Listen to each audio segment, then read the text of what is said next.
അംഗീകാരത്തോടു കൂടി നടപ്പിലാക്കിയ ഒരു ഗൈഡ് ലൈനാണ്. പാമ്പുകളെ ഏതൊക്കെ സാഹചര്യങ്ങളിൽ പിടികൂടാം, ഏതൊക്കെ സാഹചര്യങ്ങളിൽ പിടികൂടാൻ പാടില്ല, പിടികൂടുമ്പോൾ എന്തൊക്കെ കാര്യങ്ങൾ ശ്രദ്ധിക്കണം, എങ്ങനെയൊക്കെ പാമ്പിനെ പിടിക്കാം, എങ്ങനെയൊക്കെ പിടിക്കാൻ പാടില്ല, ആർക്ക് പിടിക്കാം, വഴി പോയ എല്ലാവർക്കും പാമ്പിനെ പിടിക്കാൻ പറ്റുമോ, പാമ്പിനെ കണ്ടുവന്നിട്ട് കയറി പിടിക്കാൻ പറ്റുമോ, പറ്റത്തില്ല. അതിന് വനംവകുപ്പിന്റെ ട്രെയിനിങ്ങിൽ പങ്കെടുത്ത് വനംവകുപ്പിന്റെ ലൈസൻസ് നേടിയ ആൾക്കാർക്ക് മാത്രമേ പാമ്പിനെ പിടിക്കാൻ പറ്റുള്ളൂ.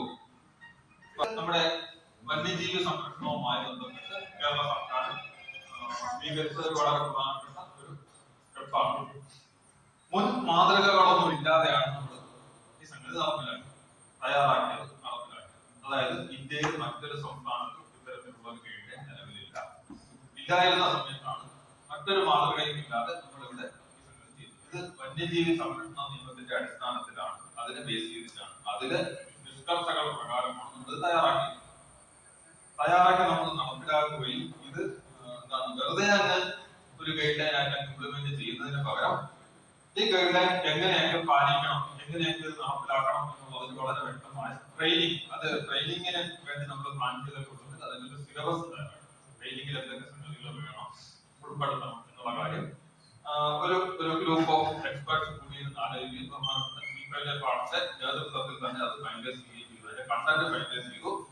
മാത്രമല്ല വനംവകുപ്പിൽ ഉദ്യോഗസ്ഥരായി ജോലിക്ക് ചേരുന്ന ഉദ്യോഗാർത്ഥികൾക്ക് ഇത്തരം കാര്യങ്ങളിൽ ഒരു പ്രാവീണ്യം വേണം എന്നുള്ളൊരു തിരിച്ചറിവിൽ നിന്ന് ഇത് വനംവകുപ്പ് ഉദ്യോഗസ്ഥർക്ക് പരിശീലനം കൊടുക്കുന്ന പല പരിശീലന കേന്ദ്രങ്ങളും കേരളത്തിൽ 2 ഒന്ന് തിരുവനന്തപുരം ജില്ലയിലെ അരിക്കയിൽ, 2 പാലക്കാട് ജില്ലയിലെ വാഴയാണ്. കണക്ക് നോക്കുന്നത് 2017, 18, 19 3 വർഷം കൊണ്ട് ഏകദേശം 334 പേരാണ് പാമ്പിന്റെ കടിയിൽ. ഏകദേശം ശരാശരി ഒരു വർഷം 110-120 റേഞ്ചിനടുത്ത്. പിന്നെ അത് ക്രമേണ നമ്മുടെ ഗൈഡൻസ് ഇംപ്ലിമെന്റ് ചെയ്തതിനു ശേഷം അത് കുറഞ്ഞു വന്നു. 2020 അത് 76 വന്നു. 2021 വീണ്ടും 40 കുറഞ്ഞു വന്നു. ഈ പാമ്പ് കടിയേറ്റ് മരിക്കുന്നതിന് ഏറ്റവും പ്രധാനപ്പെട്ട ഉത്തരവാദികൾ എന്ന് പറയുന്നത് 4 പാമ്പുകൾ. അതിനെപ്പറ്റി നമുക്ക് ചർച്ച ചെയ്യാം. അത് ഏതൊക്കെയാണ്? ഇവിടെ ഇരിക്കുന്ന എല്ലാം ഈ പാമ്പുകളുമായി ബന്ധപ്പെട്ട് കൽപ്പനരായ ആൾക്കാരായത് കാരണം എനിക്കൊന്നും മിക്കവാറും എല്ലാവർക്കും അത് അറിയുമായിരുന്നു, അല്ലേ? 4 പാമ്പുകളാണ് ഏറ്റവും കൂടുതൽ, ഏറ്റവും വിഷമേരി കൂടിയത് ക്രൈറ്റ് ആണ്. ഏറ്റവും കൂടുതൽ കടിയേൽക്കുന്നത് കോബ്രയാണ്. കോബ്ര, മസൽ സ്വൈപ്പർ അല്ലെങ്കിൽ വട്ടക്കൂറ അല്ലെങ്കിൽ മഞ്ചട്ടി എന്നൊക്കെ പറയുന്ന സോസ്റ്റൈൽ സ്വൈപ്പർ കേരളത്തിൽ അപൂർവമാണ്. പക്ഷെ ഇന്ത്യയിൽ മൊത്തത്തിൽ കണക്ക് നോക്കിക്കഴിഞ്ഞാൽ വളരെ കോമൺ ആയി കാണപ്പെടുന്ന ഒരു പാമ്പാണ് സോസ്റ്റൈൽ സ്വൈപ്പർ. Cobra, king cobra വിഭാഗത്തിൽപ്പെട്ടതാണ്. കിങ്കോബ്രയുടെ കടിയേറ്റ് കേരളത്തിൽ ഒരാളെ മരിച്ചിട്ടുള്ളൂ, ഒരാളെ മരിച്ചിട്ടുള്ളൂ. ഇന്ത്യയിൽ തന്നെ കിങ്കോബ്രയുടെ കടിയേറ്റ് 3 പേരെ മരിച്ചു. ഇന്ത്യയിലെ കിങ്കോബ്രയുടെ കടിയേറ്റ് മരിച്ച 3 പേര് അവർക്കൊരു പ്രത്യേകത ഉണ്ട്, അവർ 3 പേര് പാമ്പുകളെ പിടിക്കുന്നുണ്ട്. അല്ലാതെ ഒരു സാധാരണക്കാരന്റെ കിങ്കോബ്രയുടെ കടിയേറ്റ് 2012 മംഗലാപുരത്ത് പ്രഫുല്ലറായി ഭട്ട് എന്ന് പറയുന്ന ആളാണ് ആദ്യമായിട്ട് കിങ്കോബ്രയുടെ കടിയേറ്റ്. ഇന്ത്യയിൽ പാമ്പ് കടിക്ക് ഒരേ ഒരു ചികിത്സയേ ഉള്ളൂ, അതെന്താണ്? ആന്റിവെനം, ആന്റിസ്റ്റിമിനം, പോളിവാലന്റ് ആന്റിവെനം ഉപയോഗിച്ചുള്ള ബ്ലഡിൽ കലർന്ന പാമ്പ് വിഷത്തെ നിർവീര്യമാക്കാൻ ആന്റിവെനത്തിന് മാത്രമേ സാധിക്കുള്ളൂ. ഏകദേശം 12 ലക്ഷം ആൾക്കാരാണ് പാമ്പ് കടിയേറ്റ് 2000 മുതൽ 2019 വരെയുള്ള 20 വർഷ കാലയളവിൽ ഇന്ത്യയിൽ മരിച്ചത് എന്നുള്ളതാണ് കണക്ക്. വളരെ പ്രൊഫഷണൽ ആയിട്ട് കാര്യങ്ങൾ വളരെ കൃത്യമായി മനസ്സിലാക്കി ചെയ്യുന്ന, ശാസ്ത്രീയമായി സുരക്ഷിതമായി പാമ്പുകളെ റെസ്ക്യൂ ചെയ്യുന്ന റെസ്ക്യൂവേഴ്സിന്റെ അപ്ലോഡ് സർട്ടിഫൈഡ് ട്രെയിൻഡ് പ്രൊഫഷണൽ റെസ്ക്യൂവേഴ്സിന്റെ നല്ല നെറ്റ്വർക്ക്. അത് ഉദ്യോഗസ്ഥർ തന്നെ ആവണമെന്നില്ല, പല മേഖലകളിൽ ജോലി ചെയ്യുന്ന വോളണ്ടിയേഴ്സിന്റെ ഒരു നെറ്റ്വർക്ക് ഉണ്ടാക്കിയെടുക്കുക എന്നുള്ളതാണ് ഓൾറെഡി എല്ലാ ജില്ലകളിലും ഉണ്ട്.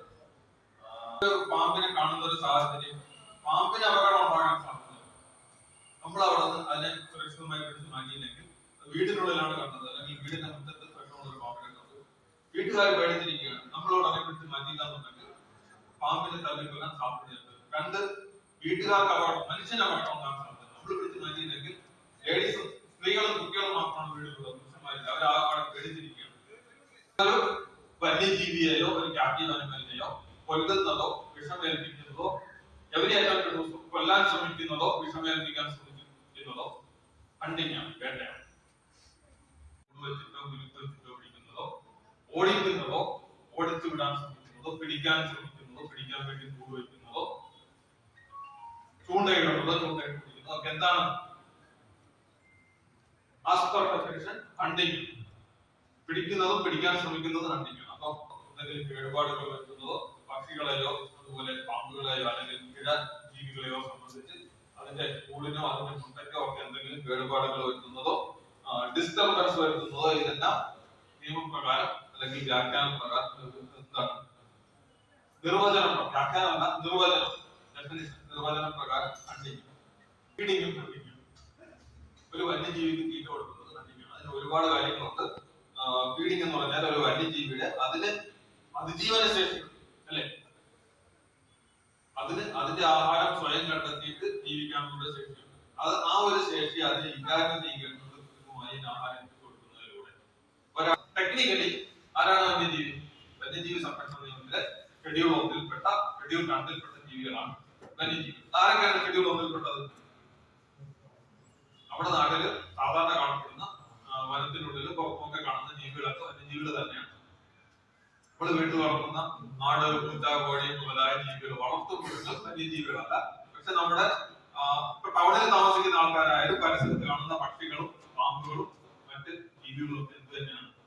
വന്യജീവികളാണ്. ജനവാസ മേഖലയിലും ഏത് മെട്രോപൊളിറ്റൻ സിറ്റിയിലും സർവൈവ് ചെയ്യാനുള്ള പ്രത്യേക കഴിവ് തുനിക്കുന്നു. 21st century cat എന്ന് പറഞ്ഞിട്ടൊരു വീഡിയോ നിർമ്മാണം നടത്തി. പാലക്കാട് ഒറ്റപ്പാലം ടൗണിന്റെ ഹൃദയത്തിൽ ഒരു ആളുടെ വീടിനകത്ത് പുലി പ്രസവിച്ചു. 2 വർഷം മുമ്പ് പത്രത്തിൽ വാർത്ത ഉണ്ടാകും, പുലി എവിടെ പ്രസവിക്കുള്ളൂ, പൂച്ചവർഗ്ഗങ്ങൾ എവിടെ പ്രസവിക്കുള്ളൂ, അതിന് ഏറ്റവും സുരക്ഷിതത്വം ഉള്ള സ്ഥലങ്ങളിൽ മാത്രമേ പ്രസവിക്കൂ. അപ്പൊ ആ പുലി അതിനാ പരിസരം കംപ്ലീറ്റ് അറിയാം. അത് ആരുടെയും കണ്ണിൽപ്പെടാതെ വർഷങ്ങളോളം അവിടെ ജീവിച്ചു. ആ പരിസരം കംപ്ലീറ്റ് മാർക്ക് ചെയ്തു. ആ വീട്ടിൽ ആളില്ലാന്ന് കൃത്യമായിട്ട് അറിയാം. ഏറ്റവും സേഫ് ആയിട്ടുള്ള സ്ഥലമാണെന്ന് അറിയാം. അവിടെ അത് ആരോ അവിചാരിതമായി പുലി താഴ്പോന്ന് കണ്ടപ്പോൾ അവിടെ പുലി ഉണ്ടെന്ന്. ഷെഡ്യൂൾ 1-ൽ, അതായത് തല്ലിക്കൊന്നു കഴിഞ്ഞാൽ അല്ലെങ്കിൽ ഹണ്ട് ചെയ്ത് കഴിഞ്ഞാൽ, പരിക്കേൽപ്പിച്ചു കഴിഞ്ഞാൽ, പിടികൂടി കഴിഞ്ഞാൽ 3 വർഷത്തിൽ കുറയാത്ത 7 വർഷം വരെ നീണ്ടു നിൽക്കുന്ന ശിക്ഷ കിട്ടാവുന്ന 2 ഇനം പാമ്പുകളെ നമ്മുടെ മാർച്ച് മാസം വരെ ഉണ്ടായിരുന്നുള്ളൂ. ഇപ്പൊ അത് 12 ഇനം പാമ്പുകൾ ഷെഡ്യൂൾ 1-ആണ്. 12 ഇനം പാമ്പുകളിൽ 2 ഇനം ഒഴികെ ബാക്കിയെല്ലാം കേരളത്തിൽ കാണപ്പെടുന്നു. മൂർഖൻ, അണലി, രാജവെമ്പാല, ചേര, നീർക്കോലി, ഒലീവ് തെക്കേട് കീൽബാക്ക് എന്നറിയപ്പെടുന്ന നീർക്കോലി, ഒലീവ് കീൽബാക്ക് എന്നറിയപ്പെടുന്ന മറ്റൊരു തരം നീർക്കോലി വർഗ്ഗത്തിൽപ്പെട്ട മറ്റൊരു പാമ്പ്, ഡോഗ് ഫേസ്ഡ് വാട്ടർ സ്നേക്ക് എന്ന് പറയുന്ന ആറ്റുവാരി പാമ്പ്, റെഡ് സാൻഡ് ബോവ. ലക്ഷക്കണക്കിന് വിലയുണ്ടെന്ന് പറഞ്ഞ് പത്രക്കാർക്ക് വെറുതെ എഴുതുന്ന പത്രക്കാരെങ്കിലും ഇല്ല, കൈവക്കട്ട, ഇരുതലം മതി, റെഡ് സാൻഡ് ബോവ. അതിനൊരു വിലയില്ല, വെറുതെ ഉണ്ടാക്കുന്ന വിലയാണ്, പറഞ്ഞുണ്ടാക്കുന്ന വിലയാണ്.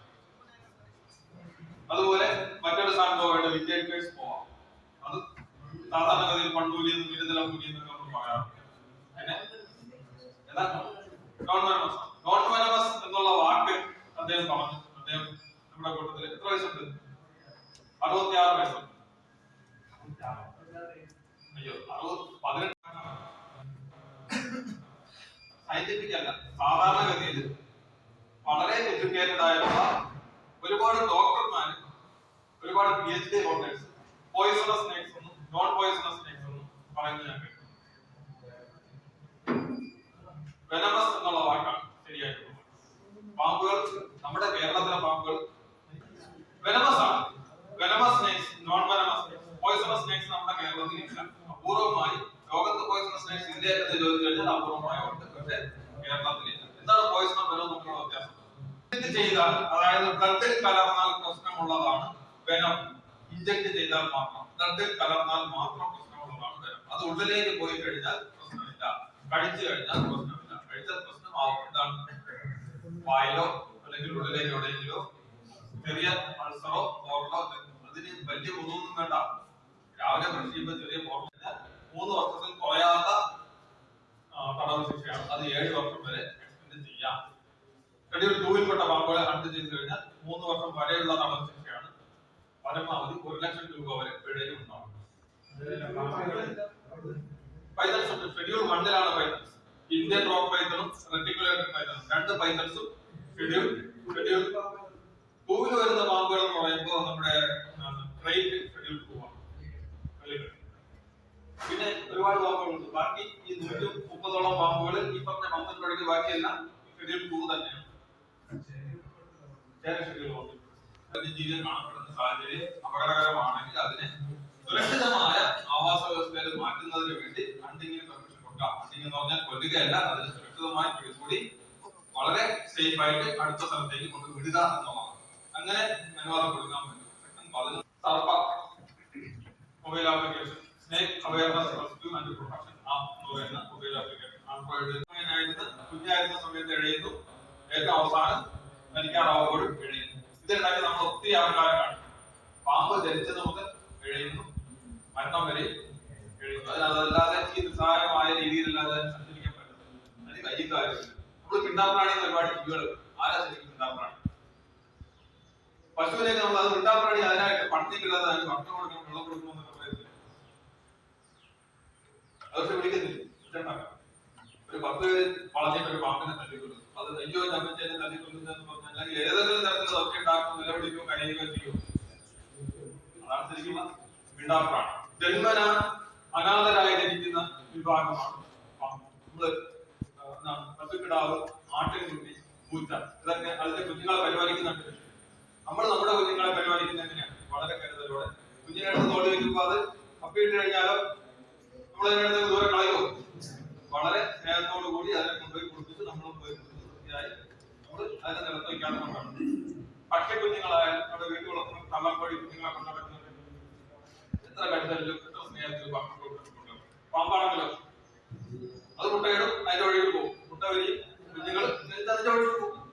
അതിന് ഭക്ഷണം കൊണ്ട് കൊടുക്കാനോ അതിന് കരുതാനോ പരിപാലിക്കാനോ സ്നേഹം പകർന്നു കൊടുക്കാനോ അതിൽ പാമ്പുകൾ ഒരേ സമയം മറ്റ് ഒരുപാട് ജീവികളെ ഭക്ഷിച്ച് തീർക്കുന്നുണ്ട്. അങ്ങനെ ഒരു പാരിസ്ഥിതികമായ ഒരു ഇതാണ് ബാലൻസ് മെയിൻറ്റെയിൻ ചെയ്യുന്നത്. മറ്റു പല ജീവികൾക്കും അത് ഭക്ഷണമാവും.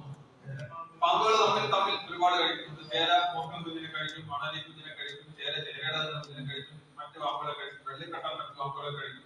രാജപാലയാണെങ്കിൽ മറ്റു പാമ്പുകൾ മാത്രമേ കഴിക്കുള്ളൂ. രാജപാല കഴിക്കുക മറ്റു പാമ്പുകളെയാണ് കഴിക്കും. ചേരയെ മാത്രമല്ല മൂർഖനെ കഴിക്കും, രാജപാലെ കഴിക്കും, മലമ്പാമ്പിനെ കഴിക്കും.